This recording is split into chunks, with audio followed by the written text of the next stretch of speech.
And here we are. Proof is in the eating. Emu rump. $37. Australian crocodile tail fillet. It's about 20 bucks. And kangaroo rump. Another 36 bucks. Oh yeah.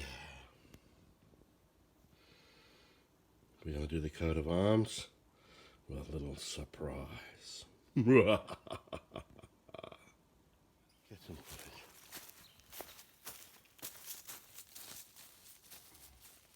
If you wish, right? This, it doesn't really swing or go anywhere because you've got your weight in it. It's fine. You don't have to tie it out. It's lovely. But you can if you want. Helsdon. Yeah, that one's got little grommets for tying the tarpo down onto it, but this one you don't need it. They're different approaches. Nice. Yeah. But this is just so simple to put up. You see, mine I have to now adjust it again. But I'll wait till I get the mattress in. I'm going to get my mat in too. Well, we're here. Step one's been done. Now time for step two.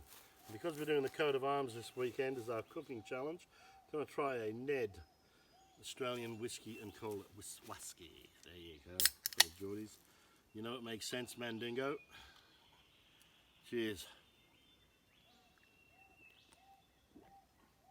That's not bad. Yeah, I like it. That open, even if it pisses rain at night. Yeah. Oh, they're really good. I think, see, you know when you put the thing over the top of this, do you run a separate line and then put it on? You don't have to. You can run it on that ridge line there. Or you can have a separate line. Then it's going to touch it, eh? Well, it'll touch it, but... Doesn't matter? No, because there's another lining inside. Yes. So, and it's not really going to wear much unless it's a big storm. Oh, I can't get the bag from here. So that would be good, a zip here too. You can get your shit out of the bag. Yeah. But from outside, yeah, I guess, yeah. Or just go inside the hammock. I'll put that to them. They're always open for ideas. That's actually a good idea. See, that's a top idea. Zip here? Yeah. It'll add to the cost and the weight, but... What, one zipper? Yeah, of course it does. Because you might have to put one at the other end as well.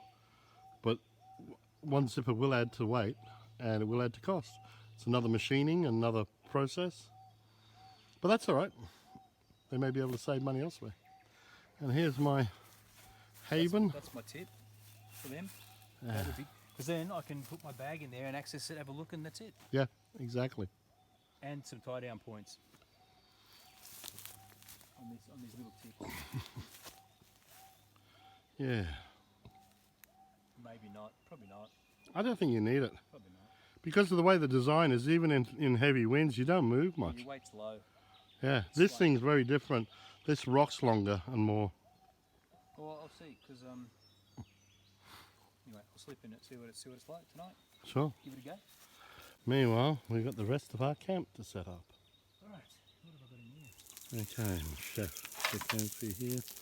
Sash is doing the pork and what are they? Pork and fennel. Fennel, Italian style sausages. Pork fennel.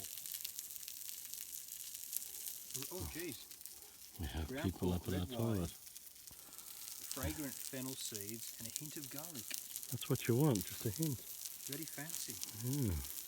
Very fancy. Well, they should go down well enough. You bring the sauce, the dead horse? Nope. No. Good sausages shouldn't need it. Did you bring sauce? I don't do sauce. Yeah, I probably got sauce in the... not for me, I don't do sauce anyway with anything. Okay. I do no sauce.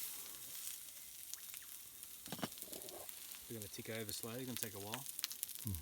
Sash is sitting in his brand new, just broken, Chinese lightweight folding high back chair. And only the best will do. Yeah. Bought from Fleabay. Not good. We're all set up here underneath the marquee. It should be good. Bring you back in a few. Yeah, cheers, mate. Cheers.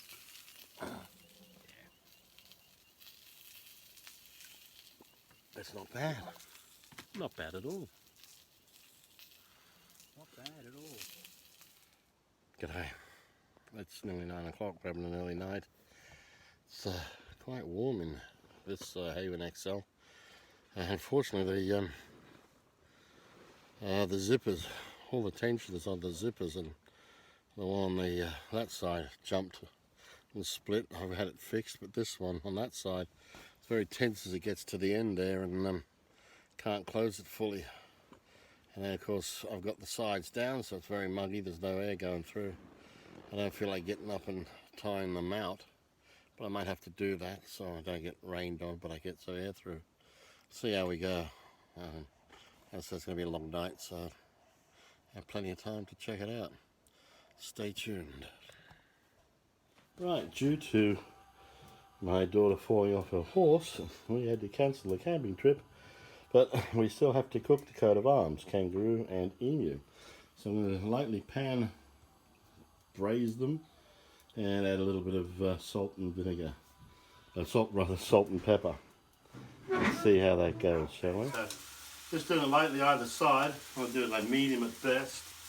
Got the pepper, where you put the salt on, and keep it nice and tender, but I want to make sure it's properly cooked. It is game meat. Now what I have to do for the emu is probably use a different pan, so that we don't have a sort of cross-pollination of tastes or whatever. Push that into the middle. Push that to the middle. Push these little bits. We go to the sides.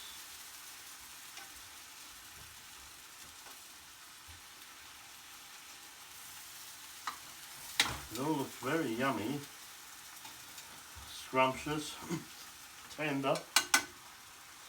Who knows, you might start hopping. That's a dad joke about kangaroos. Okay, now the emu. Let this oil heat up a bit. I got crocodile as well, but it's a bit too much for one meal. Okay, let's get the one piece, big piece.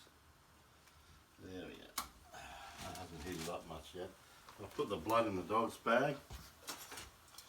Yeah, I'm going to get a close up on that meat and the style, the colour. There it is. That's a bit thicker, so that's going to take a bit more cooking. Okay.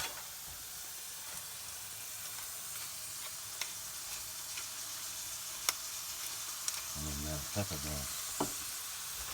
Salt. That's alright, not a big pepper here.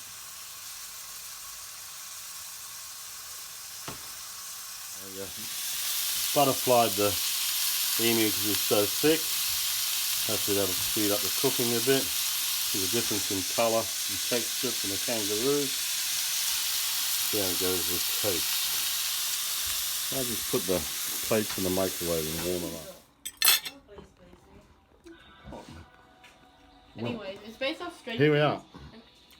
The kangaroo is, to me, a little bit more tender than the emu, but I think that might be the way I cut it and cooked it. I do like the kangaroo. I can't tolerate the emu. So, that's the coat of arms. Goes great with a San Miguel, and it'll probably go well with the Australian whiskey and cola. Bit of whiskey there. Yeah.